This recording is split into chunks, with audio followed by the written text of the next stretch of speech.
Assalamualaikum warahmatullahi wabarakatuh. Hai teman-teman semuanya, bagaimana kabarnya nih? Semoga tetap dalam lindungan Allah Subhanahu wa Ta'ala ya. Jangan lupa jaga kesehatan dan tetap selalu mematuhi protokol kesehatan guna penyebaran COVID-19. Kami di sini dari kelompok 2 kelas PGSDA semester 5 akan menjelaskan teori behavioristik.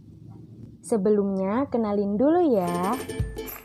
Nama saya Rena Widiasari dengan NIM 180404013 dan teman-teman saya Abdul Jailani dengan NIM 180404001, Nurul Komariah dengan NIM 180404043, Fardiana Rusanti dengan NIM 180404079, Melati Aulia Rahma dengan NIM 180404083, Adinda Novia dengan NIM 180404091, Istiqomah dengan NIM 1444156. Yuk, simak pembahasannya. Pembahasan yang pertama yaitu pengertian teori behavioristik. Teori belajar behavioristik adalah sebuah teori yang mempelajari tingkah laku manusia sebagai akibat interaksi antara stimulus dan respon. Menurut Desmita, teori belajar behavioristik merupakan teori belajar memahami tingkah laku manusia yang menggunakan pendekatan objektif, mekanistik, dan materialistik, sehingga perubahan tingkah laku pada diri seseorang dapat dilakukan melalui upaya pengkondisian. Menurut Muhyiddin Syah, behavioristik berkeyakinan bahwa setiap anak manusia lahir tanpa warisan kecerdasan, warisan bakat, warisan perasaan, dan warisan yang bersifat abstrak dan lainnya, dan menganggap manusia itu bersifat mekanistik, yaitu merespon terhadap lingkungan dengan kontrol yang terbatas dan mempunyai peran yang sedikit terhadap dirinya sendiri. Menurut Sanyata, konsep behavioristik memandang bahwa perilaku individu merupakan hasil belajar yang dapat diubah dengan memanipulasi dan mengkreasikan kondisi-kondisi belajar dan didukung dengan berbagai penguatan untuk mempertahankan perilaku atau hasil belajar yang dikehendaki. Pembahasan yang kedua yaitu tokoh-tokoh teori behavioristik. Tokoh yang pertama yakni Watson. Watson berpendapat bahwa belajar merupakan proses terjadinya refleks-refleks atau respon-respon bersyarat melalui stimulus pengganti. Menurutnya, manusia dilahirkan dengan beberapa refleks dan reaksi-reaksi emosional berupa takut, cinta, dan marah. Jadi menurut Watson, belajar dipandang sebagai cara menanamkan sejumlah ikatan antara perangsang dan reaksi. Asosiasi-asosiasi tunggal dalam sistem susunan saraf. Oleh sebab itu, seseorang mengakui adanya perubahan-perubahan mental dalam diri selama proses belajar. Dengan cara demikianlah akan dapat diramalkan perubahan-perubahan yang terjadi setelah seseorang melakukan tindak belajar. Tokoh yang kedua yakni Pavlov. Pavlov melakukan suatu eksperimen terhadap anjing, di mana anjing mengeluarkan air liur apabila diperlihatkan makanan. Air liur yang dikeluarkan oleh anjing merupakan suatu stimulus yang diasosiasikan dengan makanan. Strategi Pavlov dapat dikendalikan melalui cara mengganti stimulus alami dengan stimulus yang tepat untuk mendapatkan pengulangan respon yang diinginkan.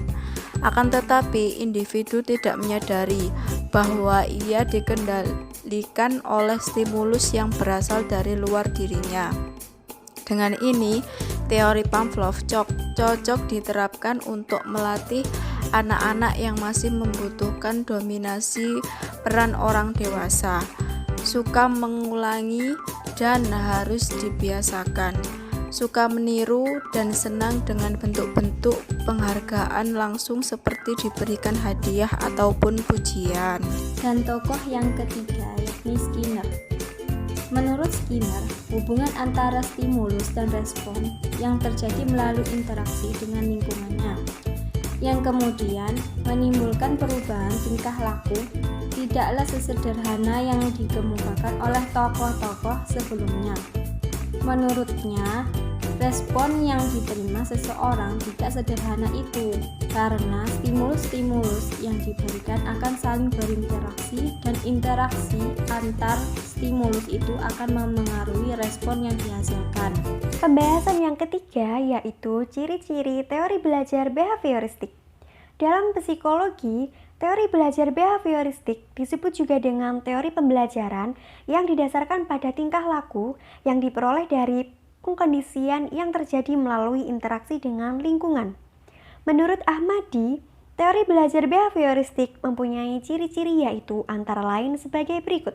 Pertama, aliran ini mempelajari perbuatan manusia bukan dari kesadarannya, melainkan mengamati perbuatan dan tingkah laku yang berdasarkan kenyataan, di mana mengenyampingkan pengalaman batin tetapi mempelajari gerak-gerak pada badan. Oleh sebab itu, behaviorisme disebut sebagai ilmu jiwa tanpa jiwa. Kedua, segala perbuatan dikembalikan kepada refleks. Behaviorisme mencari unsur-unsur yang paling sederhana, yakni perbuatan-perbuatan bukan kesadaran yang dinamakan refleks, di mana refleks merupakan suatu reaksi yang tidak disadari terhadap suatu pengarang.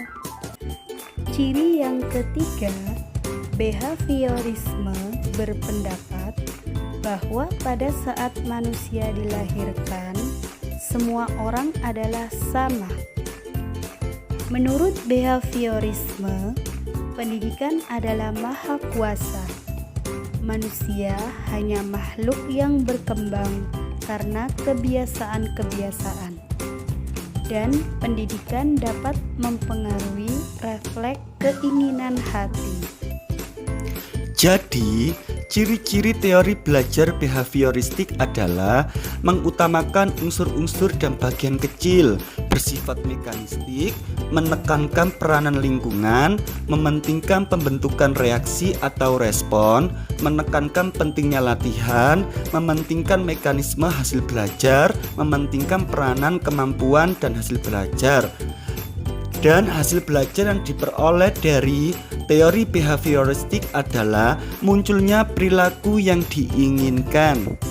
Pembahasan yang keempat yaitu implementasi teori behavioristik dalam pembelajaran. Teori belajar behavioristik menekankan terbentuknya perilaku terlihat sebagai hasil belajar, yang mana teori belajar behavioristik ini mempengaruhi terhadap masalah belajar, karena belajar ditafsirkan sebagai latihan-latihan untuk pembentukan hubungan antara stimulus dan respon. Hubungan stimulus-respon tersebut menimbulkan kebiasaan-kebiasaan secara otomatis dalam belajar. Penerapan teori behavioristik dalam kegiatan pembelajaran tergantung dari beberapa komponen, seperti tujuan pembelajaran, materi pelajaran, karakteristik siswa, media, fasilitas pembelajaran, lingkungan, dan penguatan.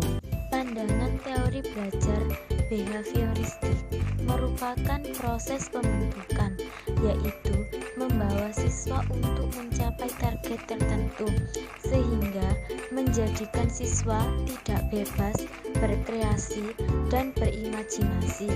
Menurut teori ini, antara stimulus dan respon dianggap tidak penting diperhatikan karena tidak dapat diamati dan diukur.